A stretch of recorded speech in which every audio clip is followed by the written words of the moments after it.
Hello and welcome, this is Cam, and today you find me recording in my sister's room.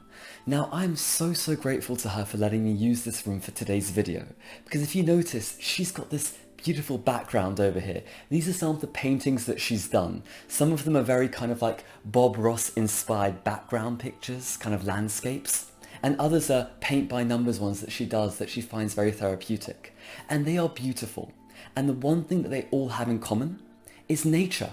And this is pretty fitting because right now at the time of recording this, I find myself in the middle of Mental Health Awareness Week 2021. And the theme for this year is, you guessed it, nature. So in this video, we're going to talk about three things. The first one is why connecting with nature is so important. The second one is my own personal story about how nature actually helped me to beat a depression that I experienced in my third year at Cambridge. And the third thing we're going to talk about is I'm going to give you 5 science-backed tips that you can use to help you reconnect through nature. Now, whenever I'm talking about nature, it always reminds me of one of my favorite quotes, which is, "There's no Wi-Fi in the forest, but I promise you that you'll find a better connection." Now, this quote actually isn't attributed to anyone. It's kind of got an unknown source, but based on its reference to Wi-Fi, I highly doubt we can just kind of cheat and say it was the Buddha who said that. This connection that this quote refers to is so important, specifically in terms of our connection with ourselves, in terms of having good mental health, good physical health, and a good relationship in general with ourselves. Because once we have that good relationship with ourselves, we can extend that connection outwards into the world, whether in terms of creating healthy relationships with others, or being able to create that connection with whatever task or piece of work or mission that we're pursuing, which allows us to actually perform at a high level in a sustainable way.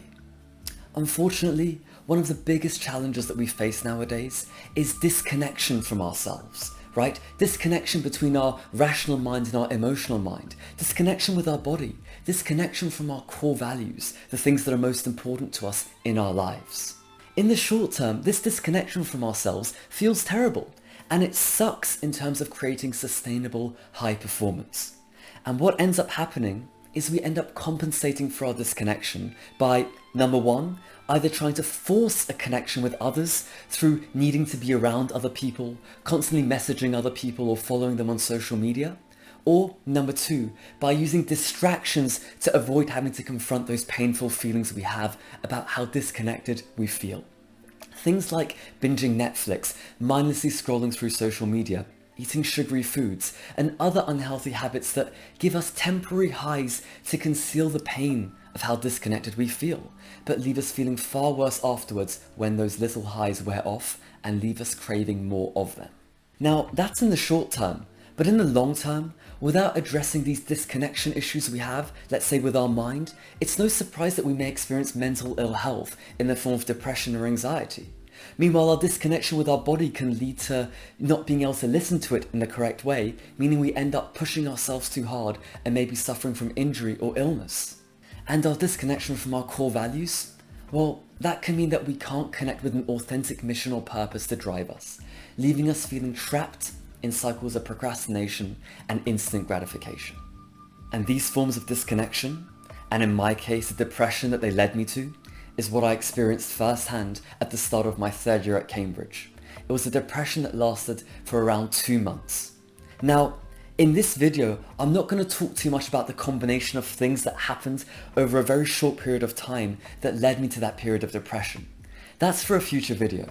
But in short, what led to it was a bad breakup, 2 years of underperforming at Cambridge, no interest in the course I was doing, rejections from every internship I'd applied to, losing many friends in the aftermath of that relationship, and a serious back injury that I'd gotten by trying to overcompensate for all the stuff I just mentioned because I used exercise as a coping mechanism for the stress that I felt.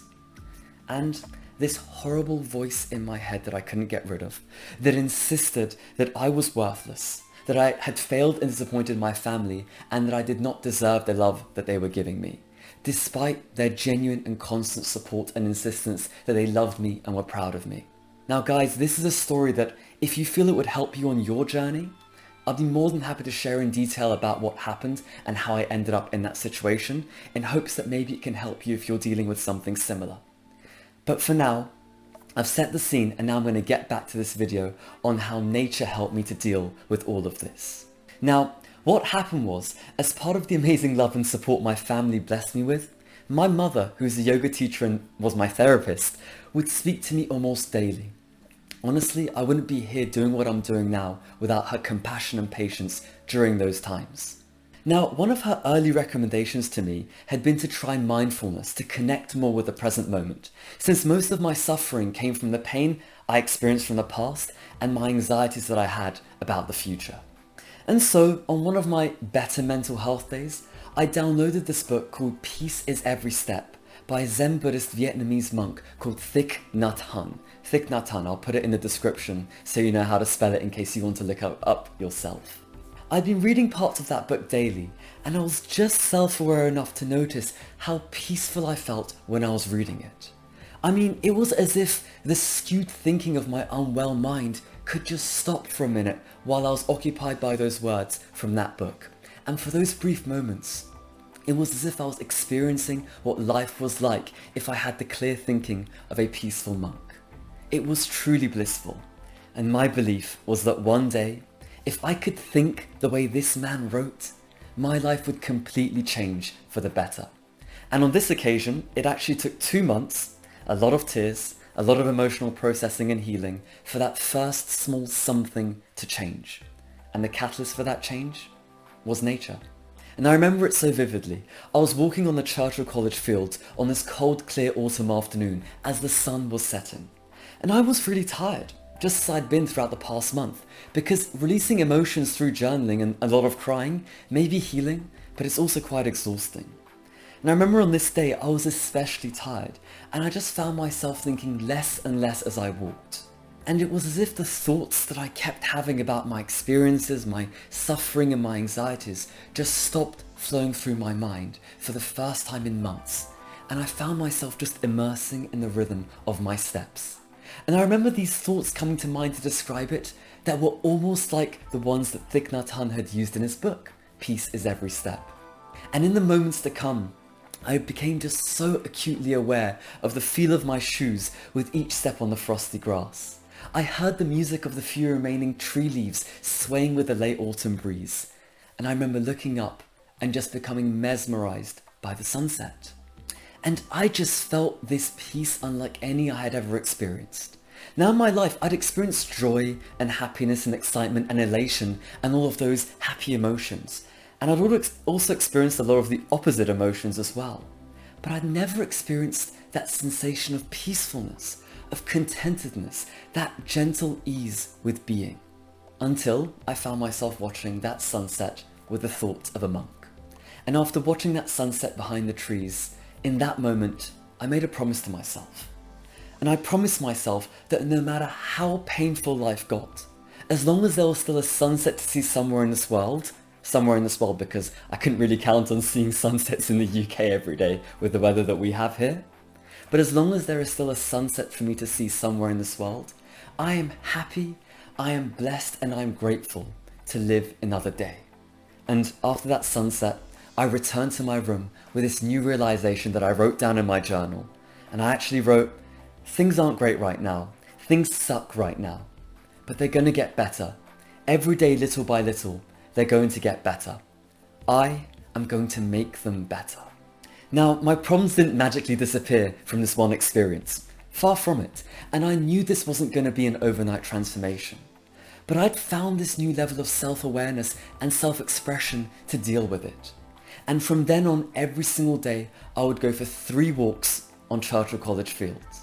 I'd walk in the morning, I'd walk in the afternoon or evening, whenever sunset was, and then I'd walk to this bench on the fields at night to meditate.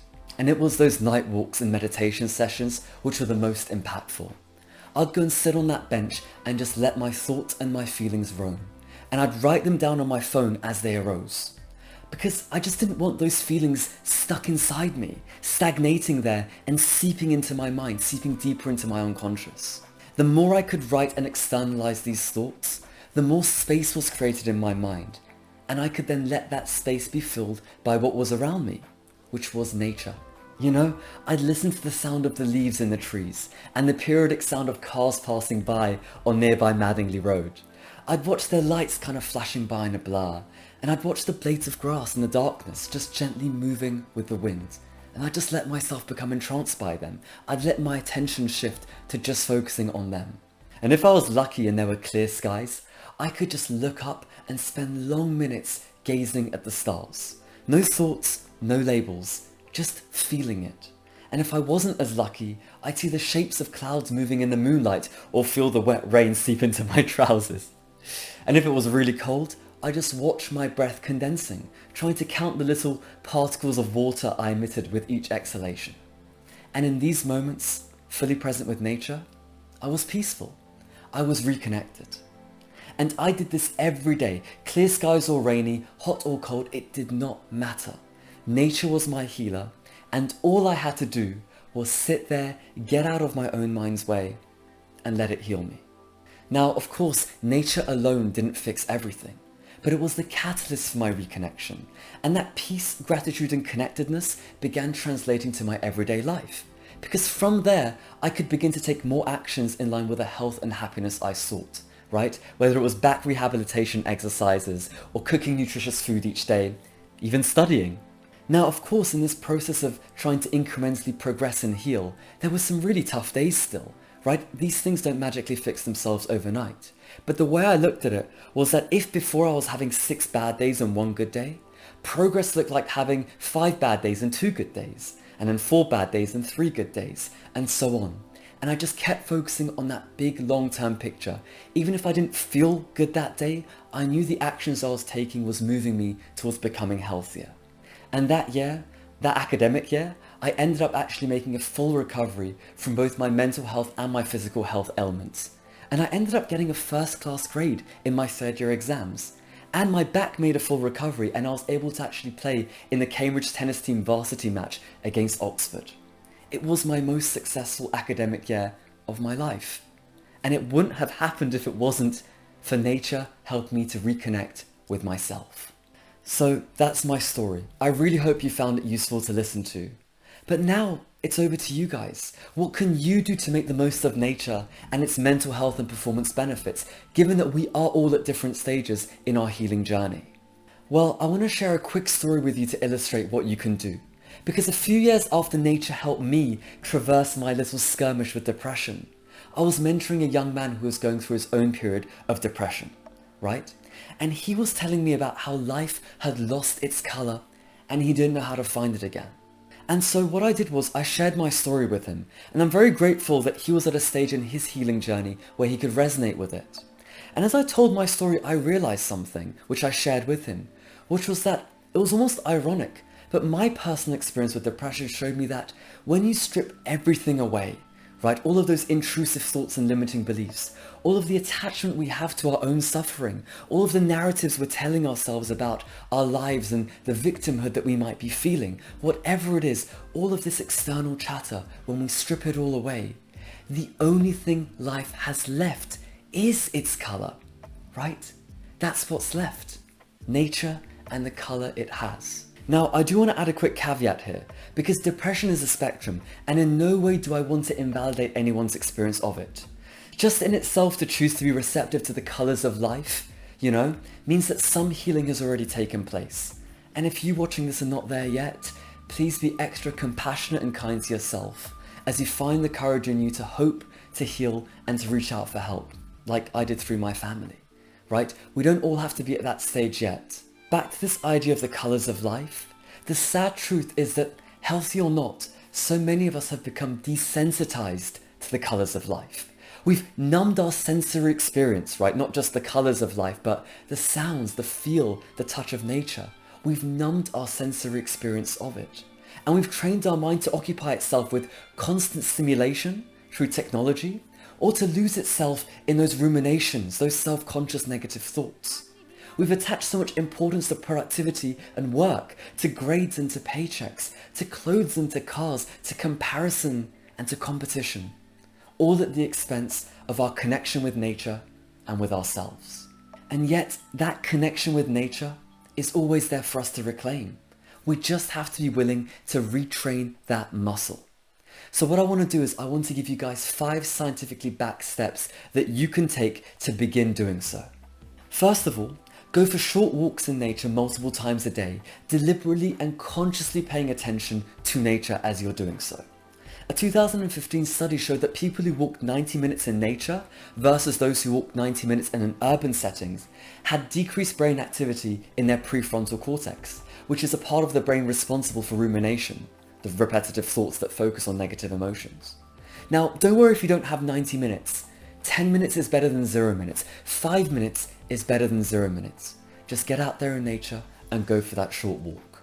Second, when you're out in nature, actively interact with it. Whether actually going and feeling the texture of leaves, or smelling flowers, or digging into the soil if you have a garden.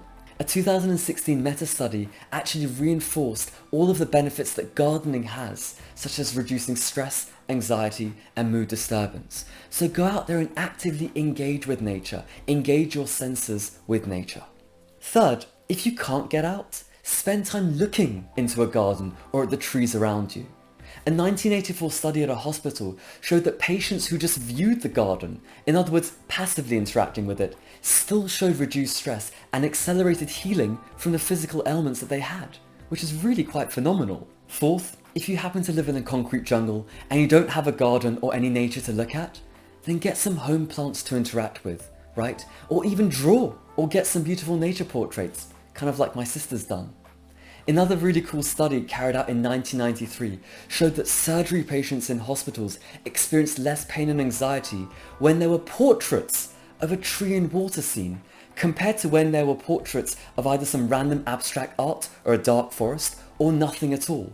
So even just having a painting or a portrait of beautiful landscapes was shown to actually accelerate their healing and to reduce their stress. Again, it's incredible how powerful our mind is when it reconnects with any form of nature.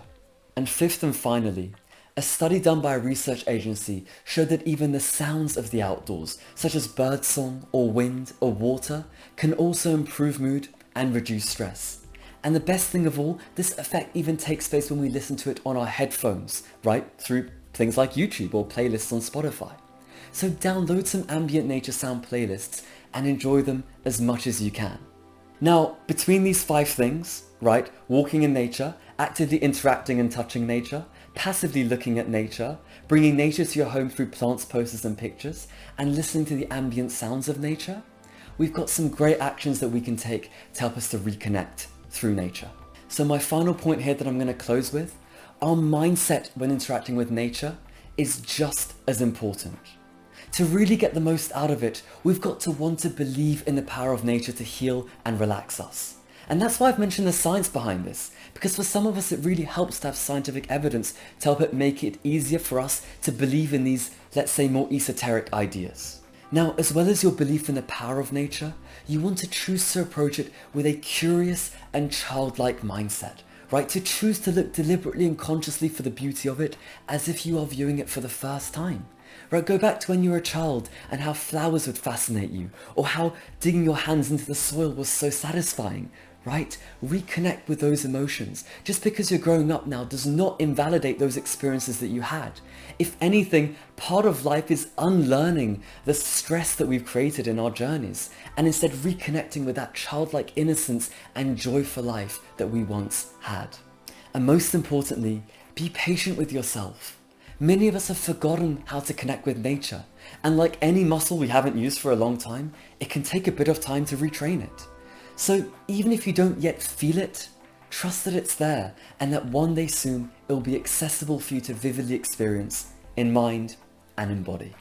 Guys, nature saved my life, and I hope that at the very least, it transforms yours for the better too.